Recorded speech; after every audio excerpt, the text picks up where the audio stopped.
الحمد لله رب العالمين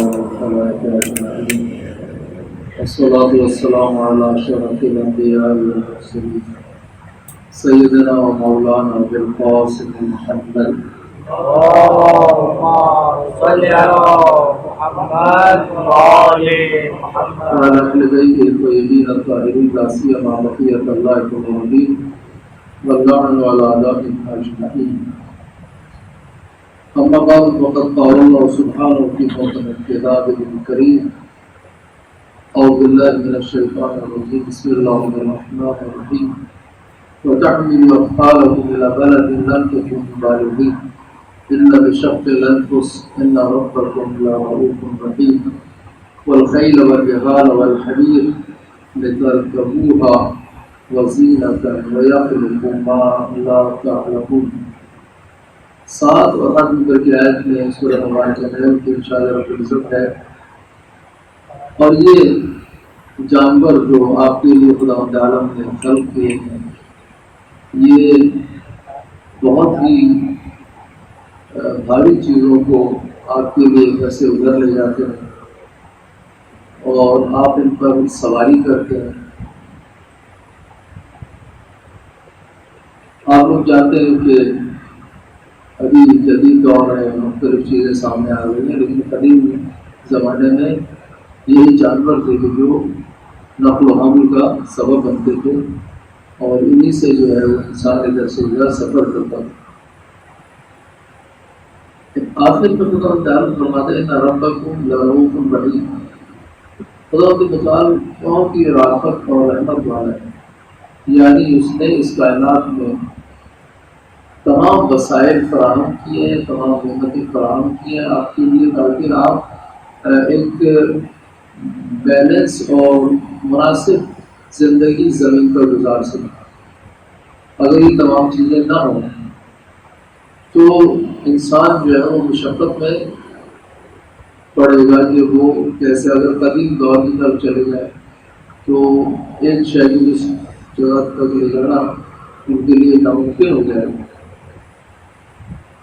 حتیٰ اس دور میں آپ دیکھیں کہ انہی عام وسائل کے ذریعے یہ احرام مصر کی جو چٹانیں ہیں یہ اس علاقے کی نہیں ہے، ایک دور سے لائی گئی ہیں کیونکہ اس علاقے میں تو ریت کے صحرا ہے، وہاں پر تو کوئی پہاڑ نہیں. تو اس زمانے میں بھی ایسی چیزیں جو ہے وہ ایجاد کی ہوئی جانوروں کے ذریعے اور انہوں نے حمل و نقل کا عمل انجام دیا. خدا کی رحمت ہے، رافت ہے کہ اس نے ہمارے لیے تمام چیزیں خلق کی ہیں. اس سورہ میں بنا یہ ہے کہ ایک ایک چیز کو گنوایا جائے، نعمتوں کا جو ہے وہ شمار کیا جائے. لہذا کل سے جو ہم نے گفتگو شروع کی اس میں بہت ساری چیزیں خدا تعالیٰ نے خلق کی ہیں، انسان کی نسبت سے اسے بیان کرنا شروع کیا. 8ویں نمبر کی آیت میں ارشاد ہے والخیل والبغال، اور خدا عالم نے آپ کے لیے گھوڑے خلق کیے، خچر بنائے، والحمیر اور گدھے. اس لیے لترکبوها تاکہ آپ ان پر سواری کریں، ایک جگہ سے دوسری جگہ جانے کے لیے انہیں استعمال کریں. سواری کرنا جو ہے وہ ایک فائدہ ہے. اور کیا فوائد ہیں ان جانوروں کے اندر؟ وزینتا، یہ باعث عزت و شرف ہے. زینت ہے یعنی زیور ہے. ایک شخص کے پاس جو ہے وہ فرض کر 1000 گھوڑے ہیں، 100 گھوڑے ہیں یا 1000 اونٹ ہیں. اس زمانے میں یہ مالی اندازے کے لیے کہ یہ کس قدر مالدار شخص ہے، کہتے تھے کہ اس کے پاس مثلا 1000 اونٹ ہے، اس کے پاس جو ہے وہ آج بھی اگر آپ دیکھیں واقعی کوئی 100 اونٹوں کا مالک ہو، ایک اونٹ کی قیمت جو ہے مثلا کم سے کم بھی جو ہے وہ 1 لاکھ لگایا، 1 کروڑ کا تو مالک ہو گیا اگر کسی وقت 100 یہ کم سے کم قیمت بتا رہا ہوں نا، ایک منٹ کا اس کا مناسب جو ہے وہ 1.5 لاکھ سے 2 لاکھ ہے، اور اس سے بھی زیادہ ہو سکتی ہے قیمت۔ آج کے دور میں بھی ایسا ہے۔ خدا تعالیٰ نے یہ جانور خلق کیے ہیں، ان میں سے ایک کیا ہے؟ گھوڑا۔ تو گھوڑے کی کتنی نسلیں ہیں، گھوڑا انسان کے لیے کتنا کام آتا ہے، ٹھیک ہے، گزشتہ جنگیں ہوتی گھوڑوں سے، آج بھی انسان کے لیے مفید ہے، بہت سارے مقامات پر یہ کام آتا ہے۔ ہماری فقہی جو رائے ہے مجتہدین کی، اس میں گھوڑا اور گدھا اور خچر، یہ ان کا گوشت کھانا جو ہے وہ حرام نہیں، یہ مکروہ ہے، اور ان کا جو گوشت ہے وہ بھی اگر کبھی ایسی صورتحال ہو، نہ یہ کہ استقرار پیدا ہو جائے، استثناء نہیں ہے، جائز ہے کراہت کے ساتھ۔ ان کا جو دودھ ہے، ان کا جو اور دوسرے اعضاء ہیں وہ استعمال کر سکتا ہے انسان، یہ انسان کے لیے مفید ہے، سواری ان پر کر سکتا ہے، یہ باعث زینت ہے، شرف ہے، عزت و شرف ہے۔ وَيَخْلُقُ مَا لَا تَعْلَمُونَ، اور خدا عالم نے خلق کے انسان کے لیے بہت ساری ایسی چیزیں جسے ہم نہیں جانتے۔ اس زمانے میں لوگ نہیں جانتے تھے کہ جناب انسان آنے والے دور میں گاڑیاں بنا لے گا۔ خدا عالم نے جو اس کا مادہ اولیہ تھا، ابتدائی جو مواد ہے اسے خلق کیا تھا، انسان نے بعد میں اسے جوڑ کر یہ تمام چیزیں بنائی۔ بس خدا متعال نے انسان کو اس دنیا میں جن اشیاء کی، جن جانوروں کی، جن چیزوں کی ضرورت تھی وہ تمام بھی فراہم کی ہے، اور پھر وہ کیسے پرورش پائیں گی، زندہ رہیں گی، اس کے لیے بھی انتظام کیا ہے۔ بعد والی آیات میں اسے بیان کریں گے کہ جانور کو اگر ضرورت ہے کہ اس کے لیے پودے اور درخت اور اس طرح کی چیزیں جن سے وہ اپنی زندگی بچا سکے، انہیں کھا سکے، انہیں بھی پیدا کیا۔ بس یہ ایک پورا نظام ہے کہ جس میں ہر شے ایک دوسرے کے ساتھ مربوط ہے۔ اب دیکھیں کہ زمین سے کھیتی اگتی ہے، کھیتی جو ہے وہ انسان اور جانوروں سے کھاتے ہیں، پھر جو انرجی دیتی ہے انسان کو، بدن کا حصہ بن جاتی ہے، اور جو فاضل اشیاء ہوتی ہیں وہ دوبارہ جو ہے وہ اسی سائیکل میں واپس آ جاتی ہیں، دوبارہ زمین میں چلی جاتی ہیں، اور ان فاضل اشیاء کو اگر اس سادہ زمین پر ڈالا جائے تو یہ اس کے لیے بہترین مثلا غذا بنتی ہے کہ وہ آئندہ کھیتی جو ہے بہتر طریقے سے اگا سکے، اس کے لیے بہترین کھاد ہے مثلا۔ اور یہ ایک سسٹم ہے، سائیکل ہے جو پوری دنیا میں موجود ہے۔ یہ وہ چیزیں ہیں جس کی طرف انسان کو جو ہے غور و فکر کرنا چاہیے۔ خدا تعالیٰ اسی طرح سے اپنی نعمتیں جو ہے وہ بیان کر رہا ہے۔ کھیتی اور جانور اور یہ تمام چیزیں بڑی اہمیت رکھتی ہیں، زمین بڑی اہمیت رکھتی ہے۔ اگر زمین اس قابل نہ ہوتی کہ یہاں پر کچھ اگ سکے تو زمین انسان زندہ نہیں رہ سکتا۔ آگے جو آنے والی آیتیں ہیں اس میں سورج اور چاند اور ستاروں کا تذکرہ ہے کہ خدا عالم نے یہ انہیں تسخیر کیا ہے، آپ کے لیے بنایا ہے، زمین اور رات و دن۔ یہ جو رات و دن ہے اور یہ جو سورج اور چاند اور ستارے ہیں، یہ ہر ایک شے اپنے مقام پر اثر رکھتی ہے زمین میں۔ زمین اگر کوئی شے اگاتی ہے تو یہ تمام چیزیں اس پر اثر رکھتی ہیں۔ ابھی آپ کو دیکھیں موسم گرم ہے، یہ گرم موسم سبب بنے گا کہ گندم پک جائے اور وہ آپ کے لیے اس قابل ہو کہ آپ اسے کھا سکیں۔ اگر سرد رہے موسم تو گندم جو ہے وہ اس اپنے کمال کو نہیں پہنچے گی اور قبل از کمال جو ہے فاسد ہو جائے گی۔ پھل اسی طرح سے بعض پھل ایسے ہیں کہ جن پہ رات میں جو چاند کی روشنی ہے وہ تاثیر کرتی ہے ان کے پکنے کے لیے، بعض تو سورج کی روشنی ہے۔ ہم لوگ کہتے ہیں کہ بہت گرمی ہے اور خیر پور کے علاقے میں جہاں کھجوروں کے باغات ہیں وہ دعائیں مانگتے ہیں کہ زیادہ گرمی ہو تاکہ یہ پکے، وہ کھجور نہیں پکی۔ اور جو خدا عالم نے اس کو بھی بیلنس کیا ہوا ہے، یہ نظام اگر ہاتھ سے چلا جائے تو کھیتیاں جو ہے وہ جل جائیں گی اگر زیادہ گرمی ہو جائے، اور کم ہو جائے تو بھی۔ یہ نعمتیں خدا عالم نے ہمارے لیے دی ہیں۔ نعمتوں کو بیان کرتا خدا متعال، اس کے بعد درمیان میں ایک ایسی آیت لاتا ہے کہ انسان توجہ کرے اور جس مقصد کے لیے تمام چیزیں خلق کی گئی ہیں اس کی طرف آئے۔ یہ تمام چیزیں ہم نے آپ کے لیے بنائی ہیں، یہ نعمتیں دی ہیں، نعمت دینے والے کی طرف توجہ کرو، کون ہے اس کو پہچانو۔ لہٰذا نبی آیت میں ارشاد ہوتا ہے وَعَلَى اللَّهِ قَصْدُ السَّبِيلِ وَمِنْهَا جَائِرٌ وَلَوْ شَاءَ لَهَدَاكُمْ أَجْمَعِينَ۔ خدا عالم جو ہے وہ صراط مستقیم دکھانے والا ہے۔ وَعَلَى اللَّهِ قَصْدُ السَّبِيلِ، خدا نے اپنے ذمے لیا ہے۔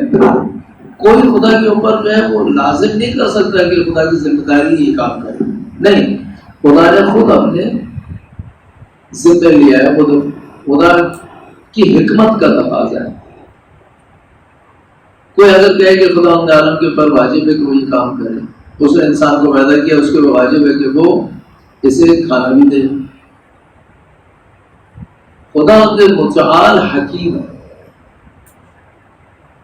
حکیم کا معنی کیا ہے؟ اس کا کوئی بھی فعل بغیر مصلحت کے نہیں ہوتا ہے، وہ جو بھی فعل انجام دیتا ہے وہ محکم اور متقن، اس میں کوئی خلل اور نقص نہیں ہوتا۔ اگر وہ انسان کو بنائے اور اس کے لیے جو چیزیں ضروری ہیں انہیں فراہم نہ کرے تو اس کا معنی یہ ہے کہ نعوذ باللہ وہ حکیم نہیں ہے۔ اس کی صفات ہے، وہ عالم ہے، وہ قادر ہے، وہ حی ہے، وہ حکیم ہے۔ حکیم ہے یعنی اس کا ہر فعل معنی رکھتا ہے، بے مقصد کام نہیں کرتا، وہ لغو و عبث کام نہیں کرتا۔ اس نے کسی شے کو لغو و عبث نہیں بنایا۔ اس نے اگر چیوٹی بھی بنائی ہے تو اس چیوٹی کے نظام میں مصلحت ہے انسان کے لیے، اس کائنات کے لیے جو اس نے بنائی ہے۔ اگر اس کائنات میں اس کی ضرورت نہیں تھی تو وہ اسے خلق نہ کرتا۔ اب دیکھیں کہ ذرا سی چیوٹی ہے، قرآن کریم نے سورہ نمل میں، یعنی پورا سورہ قرآن کریم میں اس چیوٹی کے بارے میں ہے۔ یہ سورہ نمل کہلاتا ہے، اسی سورہ کے بعد اس سورہ میں آتا ہے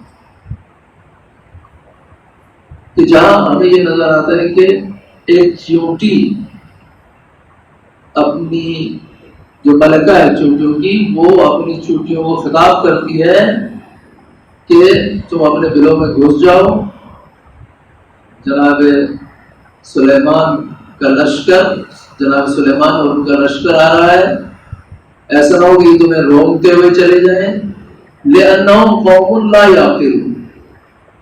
عجیب ہے، اس لیے کہ یہ لشکر جو ہے یہ ایک ایسی قوم ہے جو بے شعور ہے، یہ عقل نہیں رکھتے۔ یعنی کس بات کی عقل نہیں رکھتے؟ انہیں اتنی عقل نہیں کہ یہاں پر چونٹیاں بھی رہتی ہیں وہ ان کے پاؤں کے نیچے آ جائیں، تو یہ روکتے ہوئے چلے جائیں گے، لہٰذا آپ اس سے پہلے کہ وہ آئیں۔ کسی نے بہت خوبصورت لکھا کہ اس چونٹی کی ملکہ کو اپنی چونٹیوں کا خیال ہے، دشمن یا مثلا حملے سے پہلے جو ہے انہوں نے اس حکم دیا کہ اپنے حفاظتی بلوں میں چلے جاؤ۔ ہمارے یہاں شاید حکمرانوں کو اتنا بھی خیال نہیں ہے کہ یہ انسان ہے، ان کے بارے میں بھی جو ہے وہ کوئی ایسی روش اختیار کی جائے گا، بس چونٹی جتنی تو روش اختیار کریں۔ کہ ان کی حفاظت کریں کسی طرح سے. بہرحال اب ایک چیونٹی کے ذریعے یہ خطاب قرآن کریم میں ملتا ہے، وہ بھی ایک نبی کو.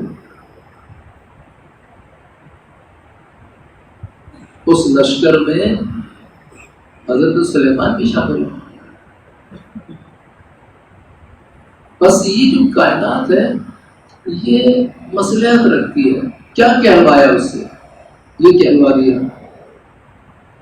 حضرت سلیمان کیونکہ بولیاں جانتے تھے، انہوں نے سنا اور اس چوٹی کی ملکہ کو اپنے ہاتھ پہ اٹھایا اور تبسم سے اس سے کلام کیا، اور اس کے بعد خداوند عالم کا شکر ادا کیا کہ اس نے مجھے ایسی نعمت دی کہ میں اس کی زبان کو سمجھ سکتا ہوں. اور خداوند متعال کی بارگاہ میں کہا کہ یہ سب کچھ قدرت اور طاقت جو خدا نے مجھے عطا کی ہے یہ لیبلونی، تاکہ وہ میرا امتحان ہو. بس حضرت سلیمان بھی اس سلطنت کے مقام پر خدا کی بارگاہ میں امتحان دے رہے ہیں، معصوم ہوتے ہوئے، نبی ہوتے ہوئے. ہر انسان اس دنیا میں آیا ہے امتحان دینے کے لیے. اسے خدا کی بارگاہ میں امتحان دینا ہے، اسے راہ ہدایت کو طے کرنا ہے، اسے ہدایت کو تلاش کرنا ہے. اور خدا عالم نے صراط مستقیم کو معین کر دیا ہے. وہ اللہ قصد السبیل، خدا عالم نے بیلنس راستہ بتا دیا ہے، مختصر یعنی معتدل، جو صراط مستقیم ہے اسے بتا دیا. وہ میں نہ جابر، لیکن ان انسانوں میں سے بعض ایسے ہیں کہ جو جور کرتے ہیں، ظلم کرتے ہیں، اس راستے سے انحراف کرتے ہیں، ہدایت کو چھوڑ دیتے ہیں، ظلم کرتے ہیں اپنے اوپر اور بعد میں دیگر افراد پہ بھی ظلم کرتے ہیں. وَلَوْ شَاءَ لَهَدَاكُمْ أَجْمَعِينَ، خداوند کے متعال اگر چاہتا تو سب کو ہدایت دے دے. خداوند عالم کی چاہنے کے دو طریقے ہیں. ایک دفعہ وہ چاہتا ہے تکویناً، عالم حقیقت میں کسی شے کو چاہتا ہے تو وہ شے ہو جاتی ہے. اس نے چاہا کہ زمین اور آسمان وجود میں آئے فی ستۃ ایام، تو یہ 7-6 مرحلوں میں یہ کائنات وجود میں آئی. یہ اس کا ارادہ ہے، حقیقت وجود میں آئی. ایک دفعہ وہ انسان سے کچھ چاہتا ہے،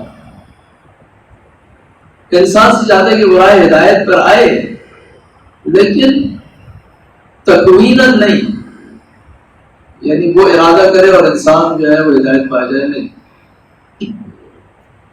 انسان کے وجود میں اس نے عقل و شعور رکھا ہے، عقل جیسی نعمت رکھی ہے، باہر سے انبیاء بھیجے ہیں، لیکن وہ یہ چاہتا ہے کہ یہ انبیاء کی ہدایت یا عقل کی ہدایت جو بھی حاصل کرے انسان اپنے انتخاب اور اختیار سے کرے، جبر نہیں، زبردستی نہیں، تکویناً نہیں.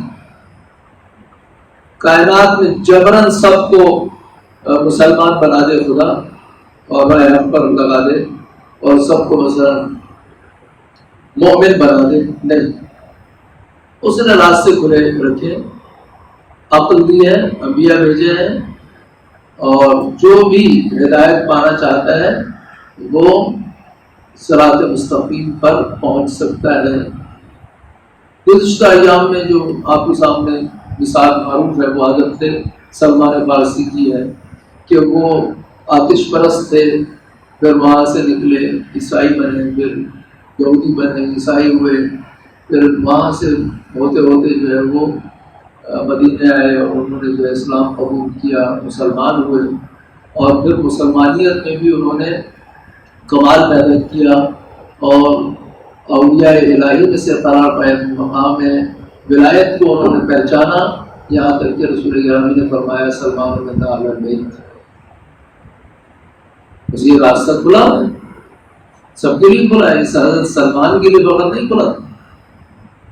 آج کے دور میں ایسے لوگ ہیں، ہمارے ساتھیوں میں سے کچھ ایسے تھے قوم میں کہ جن کے والد جو ہے وہ جاپان میں بدھسٹ تھے، پھر وہ بدھزم کے بعد یہودی بنے، ٹھیک ہے، پھر عیسائی ہوئے، مختلف علاقوں میں سفر کیا، جاپان سے نکل کر جرمنی گئے، ادھر گئے ادھر گئے، عیسائی ہونے کے بعد وہ مسلمان ہوئے، مسلمان ہونے کے بعد جو ہے وہ حتیٰ انہوں نے مکتب تشیع کو اختیار کیا، انتخاب کیا، ہدایت پائی، یہاں تک پہنچے۔ ان کا جو بچہ تھا وہ ایک مدرسے میں پڑھتا تھا، میں اس سے ملا ہوں، اور ایسے مومن ہوئے کہ دنیا کی یعنی کوئی مال اور دنیا کی کوئی مال اور دولت جو ہے نا ان کو اپنے اس راستے سے ہلا نہیں سکی، بہت ان کو پیشکش ہوئی، ضعیف بھی تھے مالی طور پر، ٹھیک ہے، یہاں تک کہ اس نے مجھے بتایا کہ ایک آپریشن تھا میرے والد کا جو ٹوکیو میں ایک انجمن تھی، اس نے پیسے جمع کرا کے کروایا، حالانکہ ان کو اس زمانے میں جو ہے وہ جو وہابی طبقہ ہے اس نے ان کو بہت بڑی آفر کی تھی کہ آپ جو ہے وہ مثلاً مکتب تشیع کا نام نہ لیں، بس آپ سے ہم یہ نہیں کہتے کہ آپ جو ہے وہ ہمارا مکتب اختیار کریں، ہم کہتے ہیں بس ان کا نام نہ لیں، اور ان کو جو ہے وہ کئی ارب ڈالر دینے کے لیے تیار تھے، ان کے لیے وہاں پر سینٹر بنانے کے لیے تیار تھے، ٹوکیو میں انہوں نے قبول نہیں کیا۔ جو رائے حق کو پا لیتا ہے، جو صراط مستقیم کو پا لیتا ہے نا، وہ دنیا کی ہر مشکل سے گزر جاتا ہے، اس کے لیے مشکل نہیں ہوتی۔ پس و پیش وہ کرتا ہے کہ جو متذبذب ہو، جو یقین کے درجے پر آ گیا نا، تو وہ یقین جو راستے اس کے سامنے کھولتا ہے تو پھر اس میں تزلزل نہیں پایا جاتا، وہ اپنے یقین کے مطابق عمل کرتا ہے۔ آج کے دور میں ایسے لوگ ہیں موجود ہیں۔ تو خداوند متعال اسی نقطے کی طرف اس آیت میں جو 9 نمبر کی آیت ہے سورہ مبارکہ نحل کی، ارشاد فرما رہا ہے وَعَلَى اللَّهِ قَصْدُ السَّبِيلِ، خداوند عالم کی ذمہ داری ہے کہ وہ راستہ دکھائے، صراط مستقیم قائم کرے، بتائے، نبی بھیجے، عقل دے، ٹھیک ہے، اور ہماری ذمہ داری ہے کہ ہم اس کو فالو کریں، اسے تلاش کریں، اگر اس پر نہیں ہے اور اگر تلاش کر چکا ہے تو اس کے مطابق زندگی گزاریں، یہ کامیاب زندگی ہے۔ خداوند عالم نے اپنے انبیاء اور اولیاء اور ان حقائق کو بیان کیا ان تمام نعمتوں کے درمیان میں، جہاں نعمتوں کی تعداد گنی جا رہی ہے، 1 2 3 4 یہ نعمتیں ہم نے آپ کو دی ہیں، اس کے درمیان میں خداوند عالم فرماتا ہے وَعَلَى اللَّهِ قَصْدُ السَّبِيلِ وَمِنْهَا جَائِرٌ، اور ان انسانوں میں سے بہت سے ایسے ہیں جو گمراہ ہو جاتے ہیں، جور کرتے ہیں، ظلم کرتے ہیں، منحرف ہو جاتے ہیں۔ وَلَوْ شَاءَ لَهَدَاكُمْ أَجْمَعِينَ، خداوند متعال اگر چاہتا تو آپ سب کی ہدایت کرتا، لیکن وہ یہ چاہتا ہے کہ انسان اپنے انتخاب سے راستہ طے کرے، اختیار کو استعمال کرے، جبر نہیں ہے۔ اس کائنات میں اگر ہم جبر کے قائل ہو جائیں، بعض مسالک ایسے ہیں عالم اسلام میں جو جبر کے قائل ہیں، کہتے ہیں کہ کائنات میں کچھ بھی نہیں ہوتا مگر یہ کہ خداوند عالم اسے انجام دیتا ہے۔ یہ ہم بھی اس بات کے قائل ہیں کہ اس کائنات میں جو بھی طاقت ہے فقط خدا کی ہے، اسی کی طاقت سے اگر قاتل قتل کرتا ہے تو بھی خدا کی طاقت سے ہی قتل کرتا ہے، اس کے بعد اپنی کوئی طاقت نہیں ہے، لیکن خداوند عالم کا ارادہ یہ ہے کہ جب بھی یہ قتل کرے اپنے انتخاب سے قتل کرے، اور اسی انتخاب اور اختیار پر جو ہے وہ جزا و سزا کا جو ہے معیار ہے، اسی معیار پہ جزا و سزا دی جائے گی۔ جس نے انتخاب کیا کیا، اختیار کیا کیا،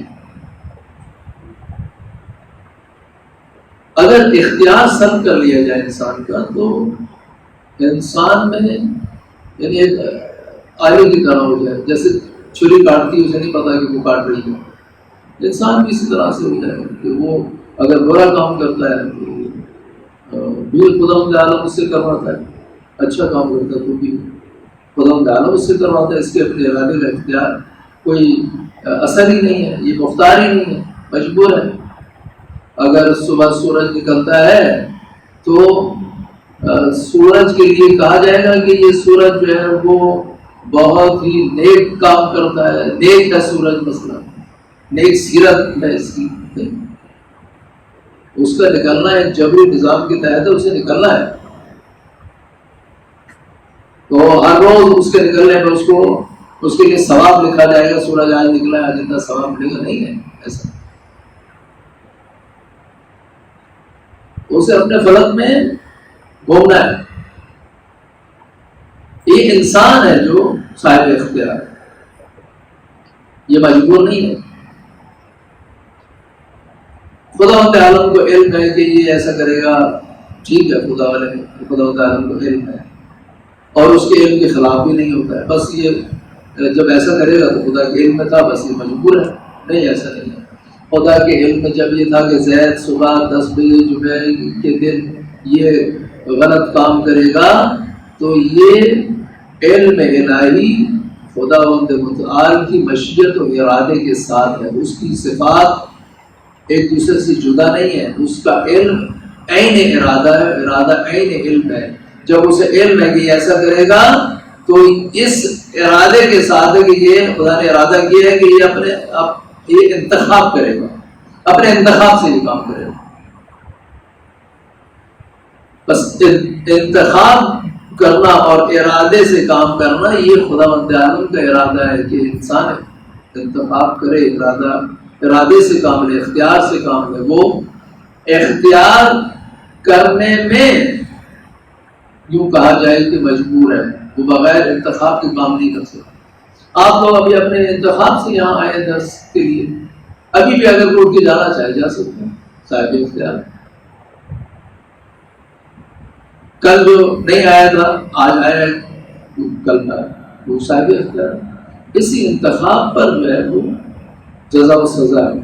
اگر انتخاب کا حق نہ ہو تو جس نے ثواب کا کام کیا ہے اس میں کوئی خوبی نہیں، جس نے کوئی برا کام کیا اس میں کوئی برائی نہیں، اس لیے کہ سب کچھ خدا نے کیا۔ یہ وہ نظریہ ہے خطرناک، جبر کا نظریہ، جس نے کربلا کے مسئلے کو بھی ٹھیس پہنچائی۔ لہذا بعض لوگ یہ کہتے ہوئے نظر آتے ہیں کہ نعوذ باللہ خدا متعال جو ہے وہ امام حسین علیہ السلام کو سزا دے اور یزید کو جو ہے جزا دے دے، جنت میں لے جائے۔ خدا متعال نے قوانین بنائے ہیں، اس کے مطابق جزا و سزا ہے، وہ اپنے قوانین کے خلاف عمل انجام نہیں دیتا ہے۔ اس نے اگر عظمت دی ہے امام حسین کو اس لیے کہ انہوں نے رائے حق کو انتخاب کیا، اور یزید اگر ملعون ہے تو اس لیے کہ اس نے رائے باطل کو انتخاب کیا ہے، اس نے اختیار کیا ہے۔ انہوں نے اسلام کو تباہ کرنے کی منصوبہ بندی کی، امام حسین علیہ السلام نے اسلام کی بقا کی منصوبہ بندی کی، پھر عظمت سامنے آئی، وگرنہ تو قاتل مقتول مساوی ہو جائے گا۔ وہ قتل کرنے میں مجبور تھا، یہ قتل ہونے میں مجبور تھا، کوئی کیا کرنا۔ بس انتخاب ہے جو انسان کے راہ کو معین کرتا ہے۔ اسی کو اتفاق کرتے ہیں۔ آج کل انشاءاللہ 10 نمبر کی آیت آپ کے ساتھ بیان کریں گے۔ وآخر دعوانا